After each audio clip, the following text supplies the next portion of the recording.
Hello, my name is Melanie Ribeiro from Philips Therapeutics Limited. Welcome again to another live session on a healthcare topic. Today we are live at the Oasis Specialty Hospital with Dr. Makanyengo, who is a consultant psychiatrist with several years' experience practicing in the field. We're here today to talk about mental health disorders.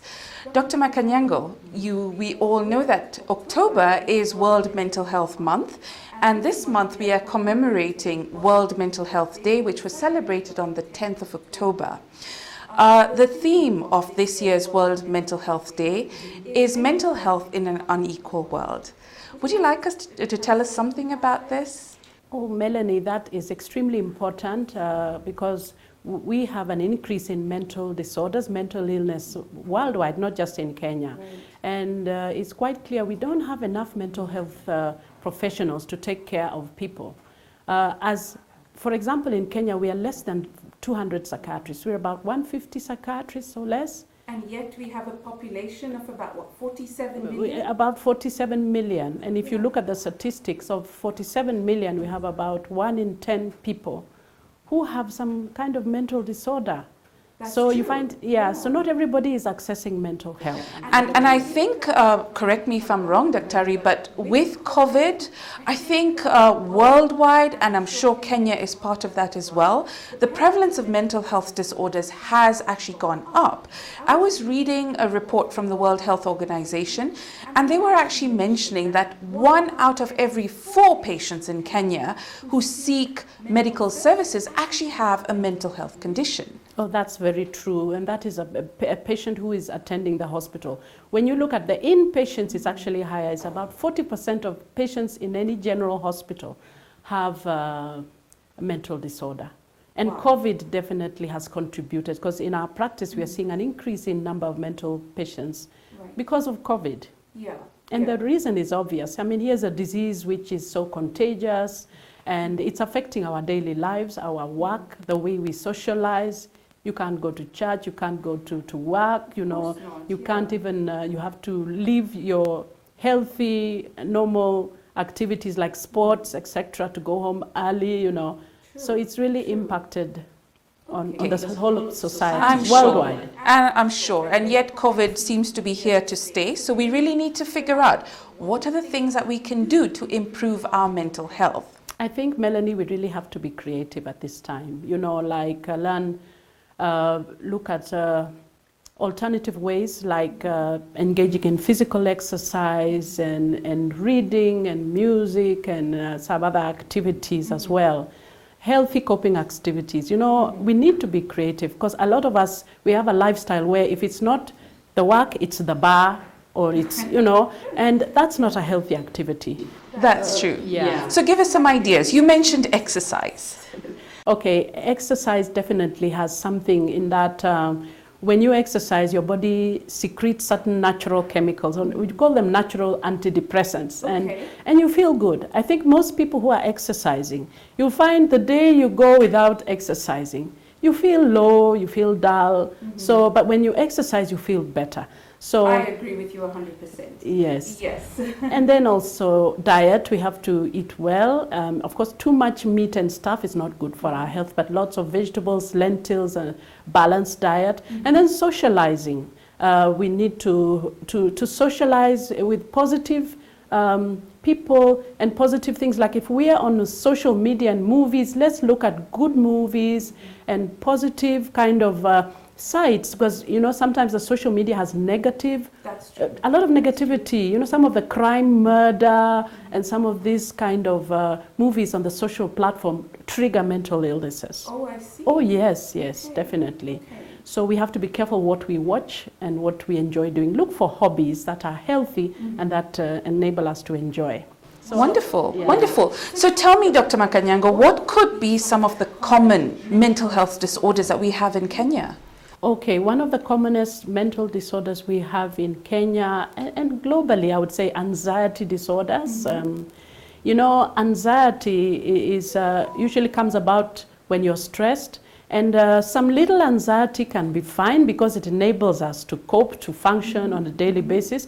But when it's too much anxiety, it can create symptoms in you, like lack of sleep, palpitations, restlessness, you cannot settle, you cannot think properly, you cannot function properly. That's when now we call it a disorder. So anxiety is common. Then depression. Depression is common to a point that even suicide has increased, as you've been checking the media. Right. Between April and June this year, over 500 people committed suicide in this country. Wow, that's So huge. we are concerned about suicide, increase in suicide, and those are some of the common conditions. And then drug abuse, drug abuse, alcohol abuse. Because some people have depression and they try to abuse drugs to feel better, and they don't know that they have depression or anxiety. Right. Yeah, Right. so they self-medicate only to feel worse. Drugs and alcohol like cannabis, Mira and others, And they cheat you that you're going to feel better, but after that you're going to feel worse, you'll be dependent, you get the withdrawal symptoms, and a bulk of them also end up committing suicide. That's really very sad. So what can we do? How can we help our patients? There are medications available for some of these conditions, but can we manage anxiety, depression, maybe if they're mild forms, without medication initially?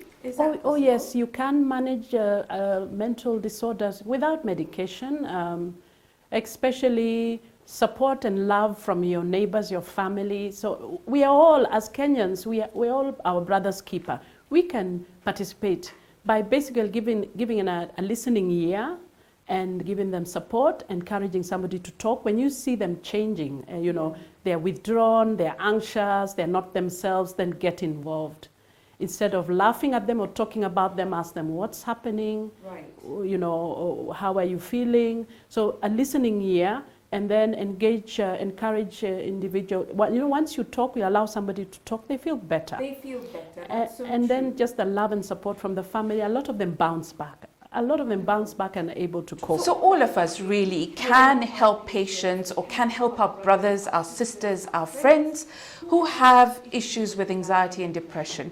Just by being there for them, just by speaking to them, listening to them, I think, as you said, Dr. Makanyengo, could be a life or death situation. A patient who is very depressed or getting there, you can actually pull them back from the precipice as such, just by being there for them, talking to them and listening to them. That's true. That would really And also be able to identify and refer, because obviously there are some cases we'll not be able to handle, so you need to refer them or take them to a nearby hospital, a counseling center, or a psychiatric hospital, or even a facility. There are many facilities with counselors and psychologists, perhaps.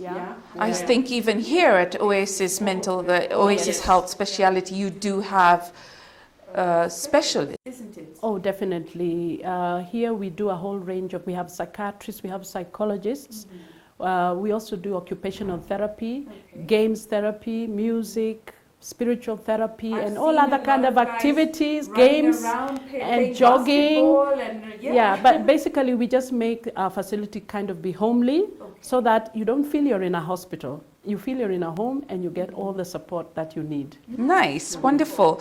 Okay, now we talked about things you can do to help patients without medication. Perhaps you can tell us, are there medications to help these patients? Oh yes, we have very good medication. When the anxiety is too much, when the depression is too much to a point that you can't wake up, you can't go to work, you can't function, there's medication. Because the cause of these things is a chemical imbalance. Melanie, you're aware that we have billions of nerves in our brain. And the brain is a connection of many, many nerves, and they are transmitters that allow us to be the way we are. So if the transmitters are lower than normal, then you can get depression. So we have medication which actually correct these transmitters. Within 2 to 3 weeks, you find yourself. You're able to smile, laugh, go back to work. And then, so for some time, you may take it 3 months, 6 months. There's some who have to take for life, unfortunately, depending on their condition. on their But they are working well, they are effective, they are functioning well. Fantastic. You cannot know. So there's hope. There's hope. Basically, if a patient has mental health disorders and the counseling, the talking, being there is helping but not sufficiently, we have medication that are helping those patients. Now, some patients who take these medications do experience some side effects. Maybe you could comment on that? Oh yes, Melanie, there's no medicine which doesn't have side effects, even paracetamols and all those. But the important thing is to alert the patient early enough about the side effects. Not all of them will experience those side effects. But even when they do experience, you advise them what to do. In some cases, the body adjusts. Within 3 to 4 weeks, you find somebody is able to now not feel the side effects.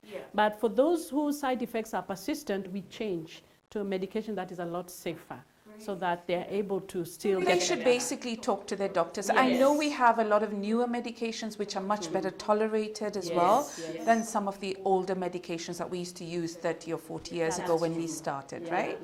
So there are many options out there for our patients, and they should not feel that, you know, they need to suffer through. There are solutions. This is what we're trying to tell people out there. Great. So stress. Stress is a major factor when it comes to mental health disorders, am I right? Oh, definitely, Melanie. Everybody experiences stress. Some stress is good for you, you know. No stress is bad for you. If you're totally not stressed, you're just going to be like a deflated balloon sitting and doing nothing. But too much stress is dangerous, especially if it's continuous and it's cumulative. Because that's when you can now develop a mental illness, because your body cannot cope anymore. True. So what are some of the things that we can do? Again, we're boiling down again to things like exercise, which are major stress relievers, you know, playing games and...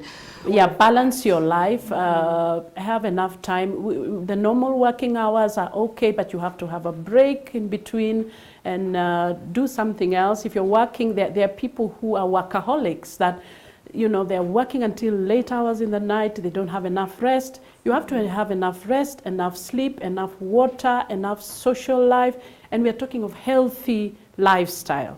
So because the balance in your life tends to minimize stress. And spirituality, interestingly, spirituality has been scientifically proven to reduce stress in individuals by 29%, and they live longer than people who are not spiritual. So then a holistic life, a wellness life includes spiritual exercise, diet, jogging, take enough water, etc. Okay, great. So how do I, as an individual, realize that somebody in my family, one of my friends, one of my co-workers is developing a mental health condition, and how can I help them? Melanie, if you've stayed with somebody for a long time and you know them well, when they change, you've noticed they don't wake up as the time they used to, they're more irritable and aggressive, they lock themselves in the room the whole day, a change in the personality of the person, that tells you that something is happening that's not right.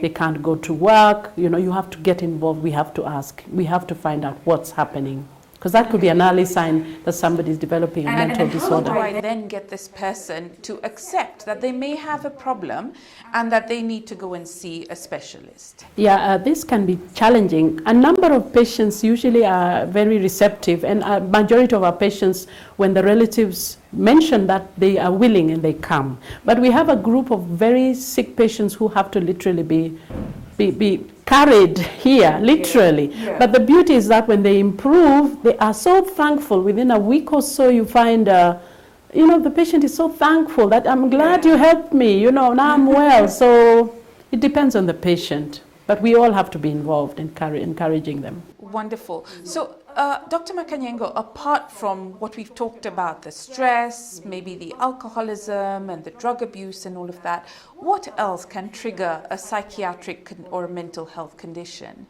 The commonest is just too much stress, genetic, there's a family history. Sometimes your grandparents or your parents had a similar illness. So there's a 10 to 50% of a chance, for example, somebody with bipolar disorder to inherit bipolar disorder.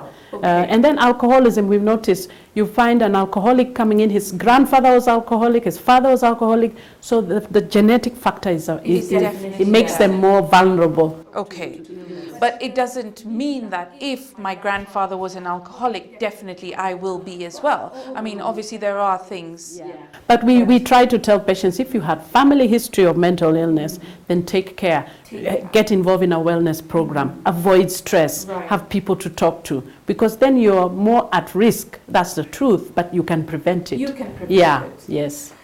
Now, let's talk about chronic diseases. We have a number of patients in our country who have HIV, diabetes, cancer, and so many of these other chronic diseases.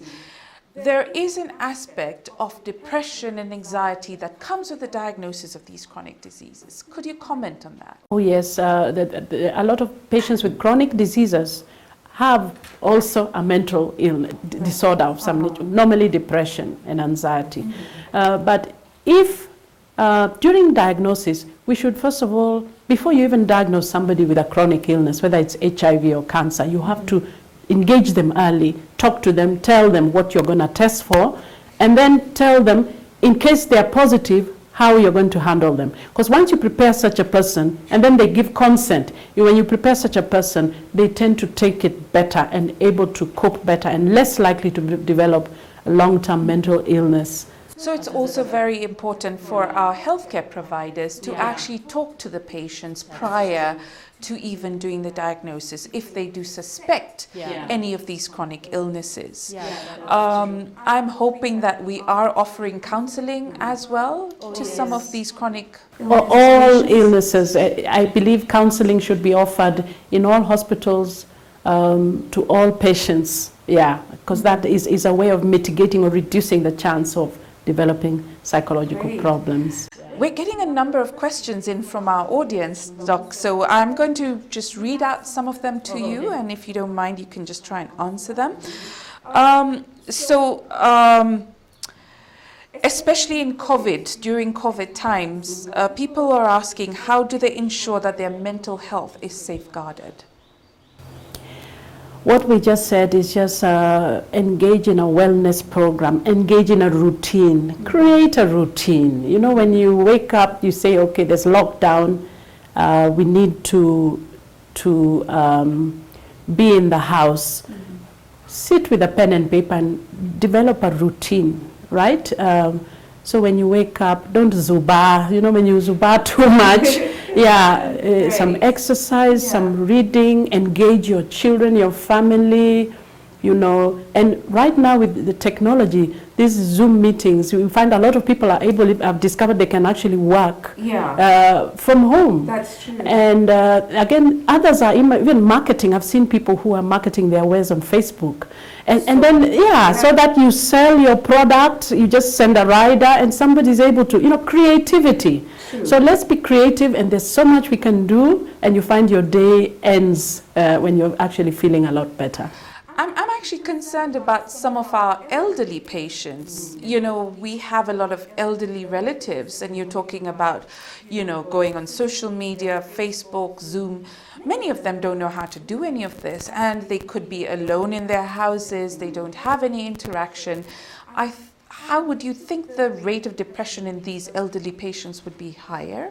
Definitely being alone, that is one of the contributing factor, especially to the elderly. But interestingly, Melanie, I was up country during lockdown time, and I found people, the elderly, they're just managing well because they go out to the garden, they farm, you know, there's so much. That's up country. That's up country. In Nairobi, they're probably locked in a small apartment somewhere. Yes. Their kids or, you know, grandkids or whoever are scared to go and visit them because they might infect them. And truly, a number of them have depression, have had major depression. Mm-hmm. It's really been an issue. So you're quite right.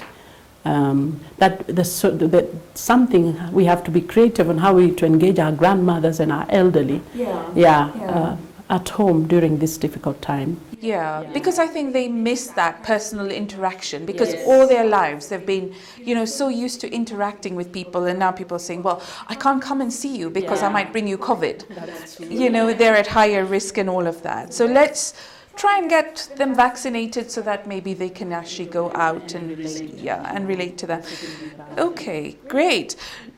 We have a question about corporates. Could there be a role that corporates could play in the mental health of their employees? Oh, that's a good question. I used to work in Kenyatta in mental health, and what we had an employment assistance program and a counseling setup so that any staff member who needed help, needed to talk to somebody, would actually seek help.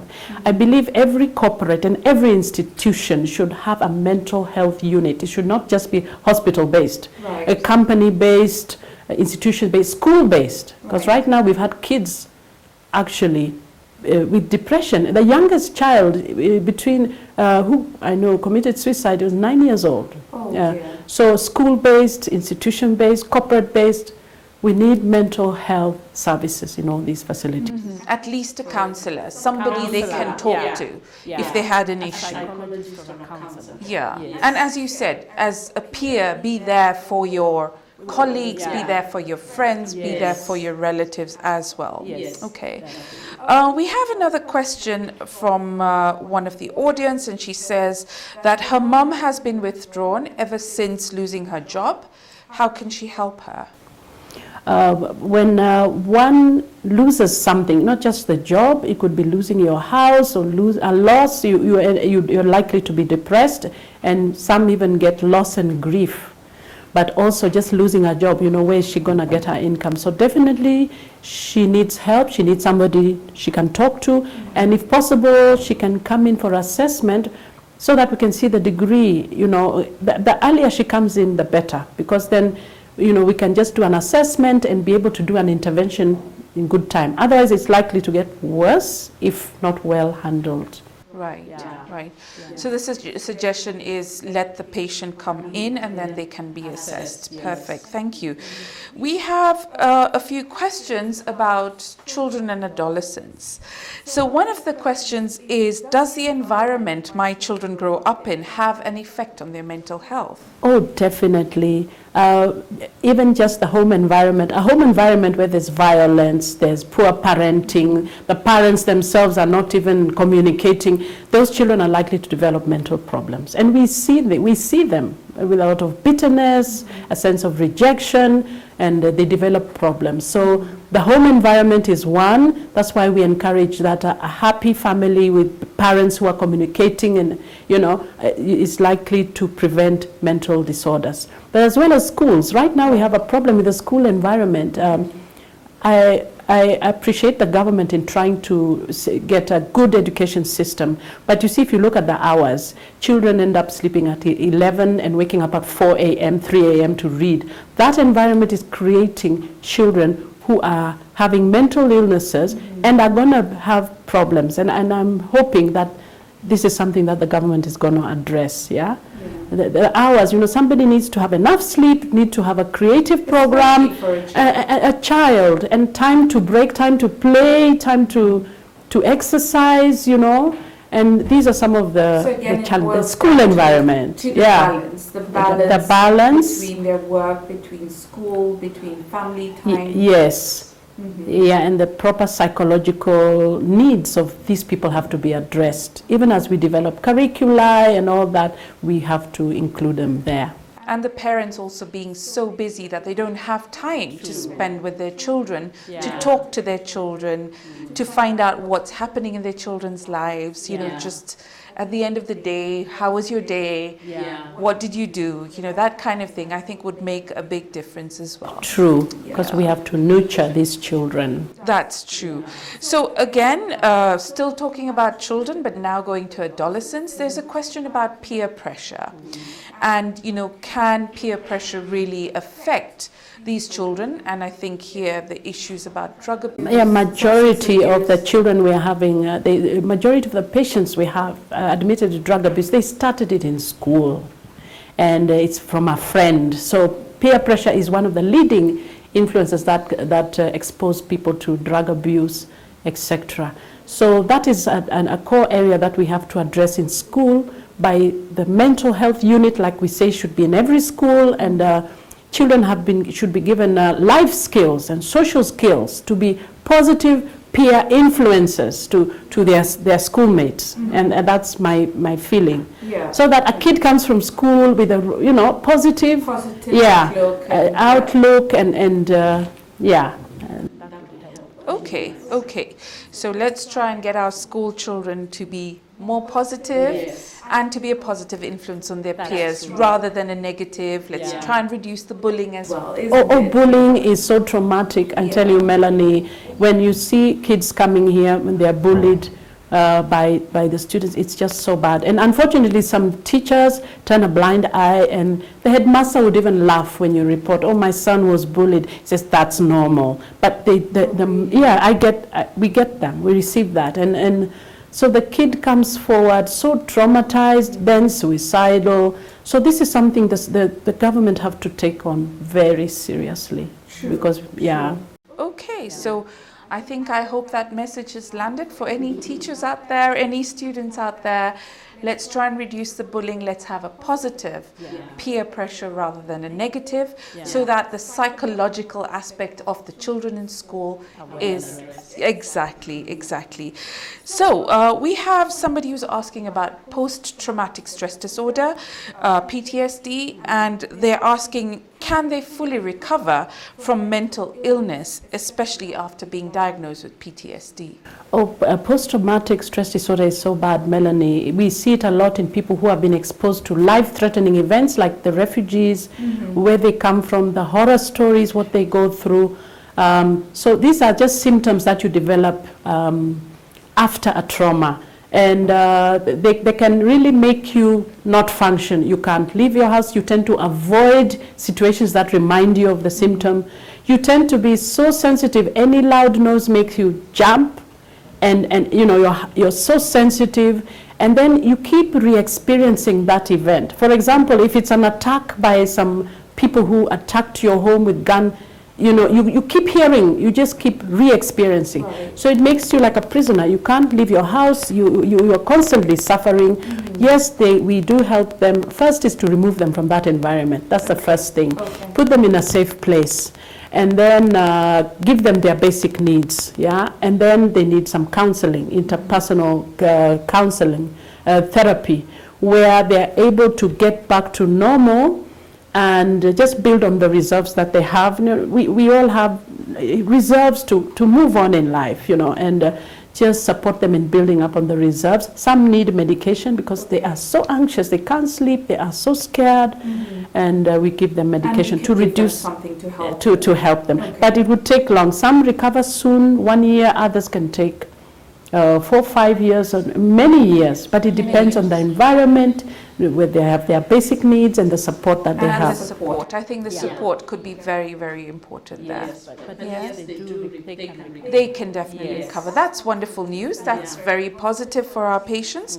So at least they know that there's hope. With the right support, with the right counseling and the right medication if necessary, anyone with PTSD can really recover. That's wonderful. So, can mental illness resolve on its own with improved life circumstances? Oh yes, we've had people develop a mental illness maybe during a specific time as a result of a specific pressure or environmental stress at that time. And after that subsided, even without medication, it subsides on its own. Okay. Perhaps, so yes. So if whatever is causing that patient the stress in the first place, that's true. If it goes away, then the patient could actually recover. Yes. Okay, that's great.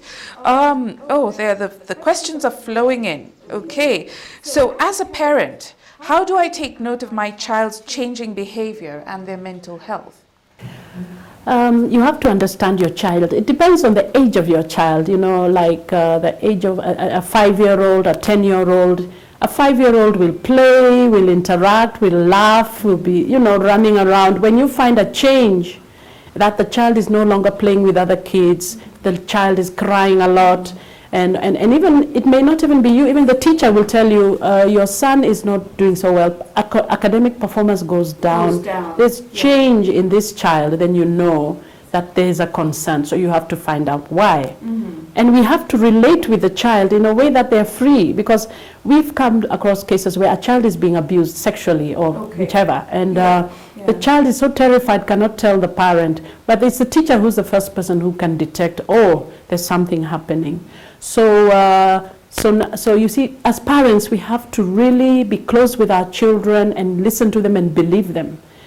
You know, not just cane a child whenever they or when you see a change in a child, be concerned and look at why are they changing, and be and ask for help if you can't handle it. I mean, obviously, not every parent and you know are capable. You may not be capable of handling every issue. There are people out there who can help them. There are counselors, the church, the mosque, or whichever religious, as you said, the spiritual guidance counselors as well, can really give some help. We have child therapists who are able to actually, through games and drawings and toys and engaging the child, you're able to come out with a diagnosis and realize from this drawing, this picture basically tells you that the problem is the parents, or the problem, there's another problem in this house. Yes. So you can find a different way to get the child to disclose we do that. Issue could be.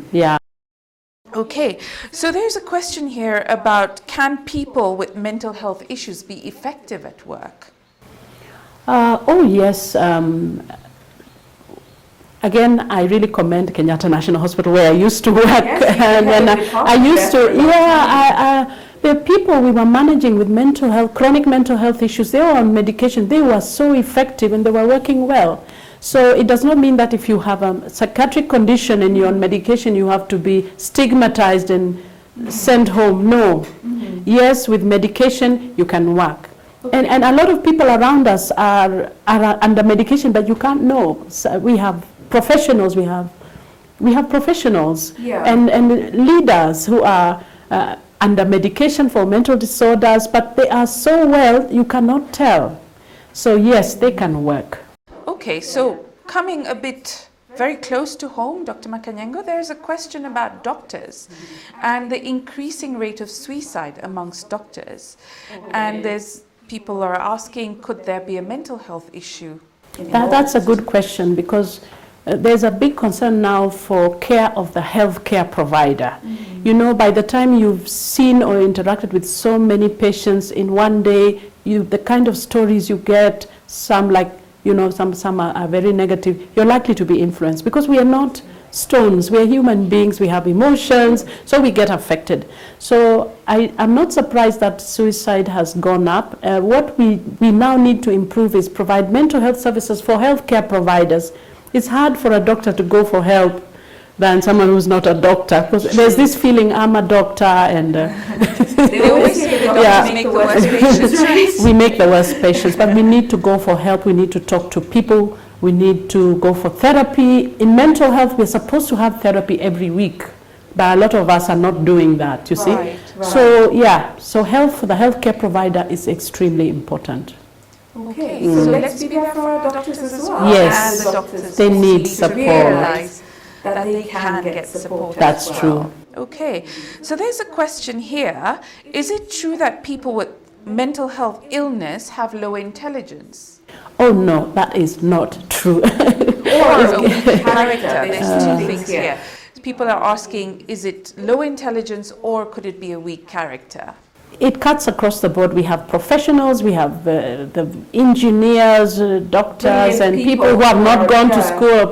Anybody can get mental illness. It's not about intelligence. It's a transmitter, that imbalance, and it depends on the genetics. It depends on, we have different resilience. You see, what I can stand when I'm stressed is maybe different from what somebody else can stand. So we have different personalities and resilience, but it's not true about intelligence. What was the other question? The character. Could it be a weak character? Personalities, defining what is weak is tricky. What may be weak in an individual may be strong in another situation in a different person. So I would not label them as weak. But we have different strengths, we have different weaknesses. And everybody has a weakness and everybody has a strength. So I would just say our different personalities, our resilience to stress is different. And maybe we just now need to enjoy and embrace healthy coping mechanisms to help us know how to deal with stress better. Okay. Yeah, so we can all be able. Yeah. So there's a concern here from a parent who says that their son is eating a lot of late and has added 2 kilograms in the span of 2 months. Is this a behavior they should be concerned with? Okay, there's an age where boys eat, and like high school. I know many from 1, from 2, they eat, could finish a loaf of bread, and so maybe it depends on the age of that young man. Is he in the age where he's growing? Because you've seen a young man, you see him today, a few months later he's taller than you, and you just want, so it could depend on the age and the needs of the body. But could there? But they are eating, disorder? yes, like in some people when they are depressed, they eat a lot because that is their solace for comfort, True. They eat a lot. Others will not eat at all. So it could be of concern. I think it's for concern, but also we should understand what, we have to understand. Is it within the normal eating a lot, or is it an abnormal, factor? Yeah. Okay. Great.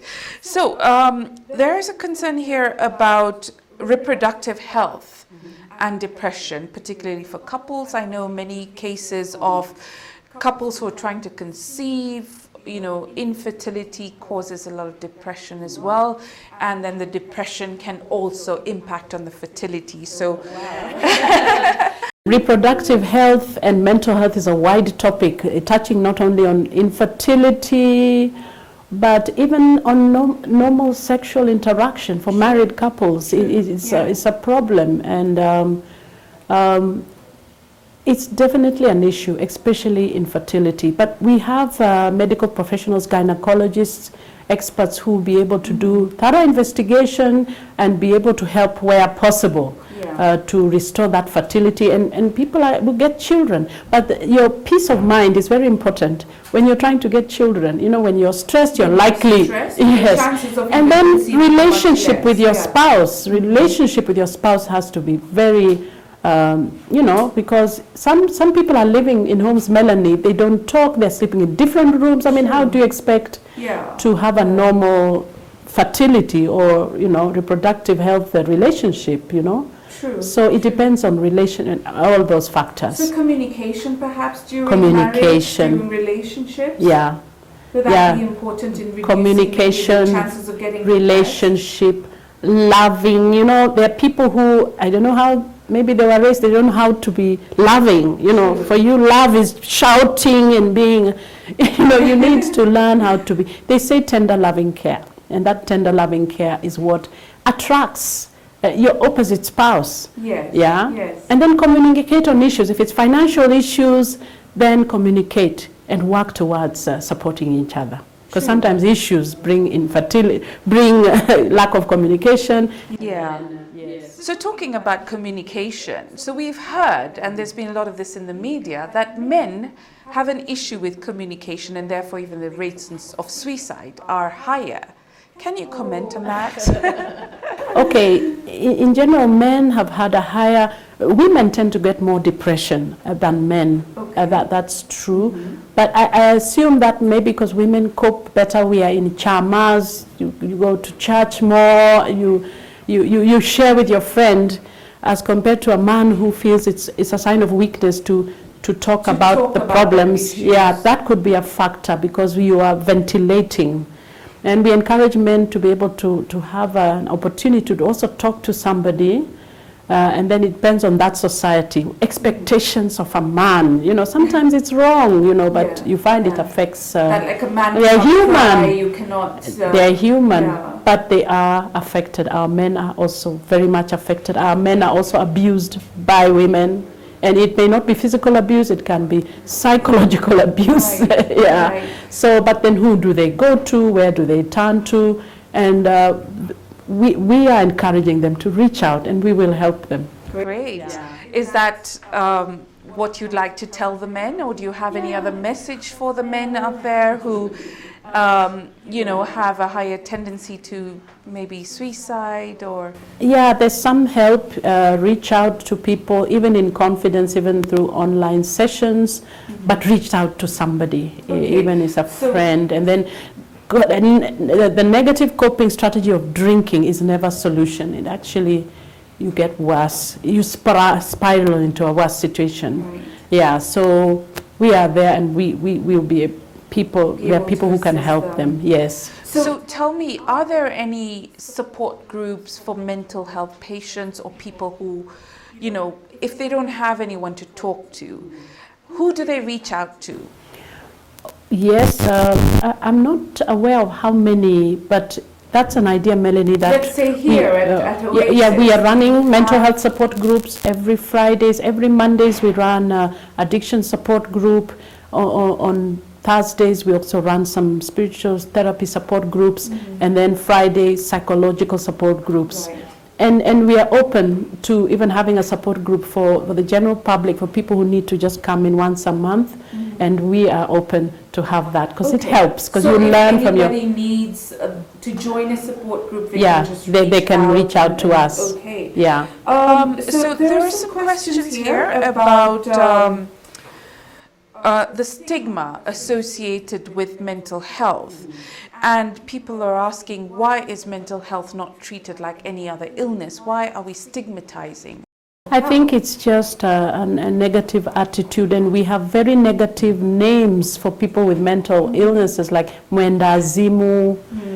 In other communities, you find your local language, there's usually a very bad name, but that's not fair, because the brain, just like any part of the body, can go sick. It's not like, and then again, anybody can get sick. So if you're laughing or stigmatizing somebody, what of yourself? So we have to be our brother's keeper, accept them, embrace them, and then that you have a better society. Okay, we're almost towards the end, Dr. Makanyengo. So there's a question about what role can the media play in highlighting mental health issues? I believe the media has done a wonderful job in this month. I've seen a lot of coverage on mental health, but may it not just be done during the World Mental Health Month? Could it be just a continuous basis that we sensitize the public on mental health issues and how to avoid mental illnesses, etc.? But I really commend them for what they have done so far.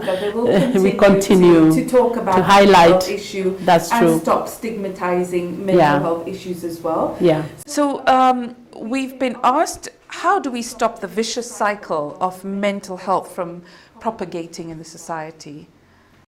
There are a lot of issues that could be contributing, like, for example, lack of jobs, economic challenges, the issue. So primarily is perhaps if we have to look at creation of employment. Okay. Yeah, when people can have something to do, employment issues, and also good role modeling. Yeah. So that parents and teachers, the whole society is involved, because everybody plays a role to play. Everyone has a role to play in the kind of situation that we have. Okay. And the government is trying, but we need all sectors to be involved. Yeah. Okay. Maybe I can ask you for your parting shot. Is there any last words that you would like to say? To remind everybody, you're your brother's keeper. And you need to know, you have to be there for your friend or your relative, and it's good to know that at least just give a listening ear and just try to ask, or try to monitor if there are any changes in your family, or any relative, any changes that could be an early sign of mental health. And understand what are the signs of mental health, and then know that there are places you can refer the patient, or even through online sessions, there are places you can contact, the patient can contact to get help.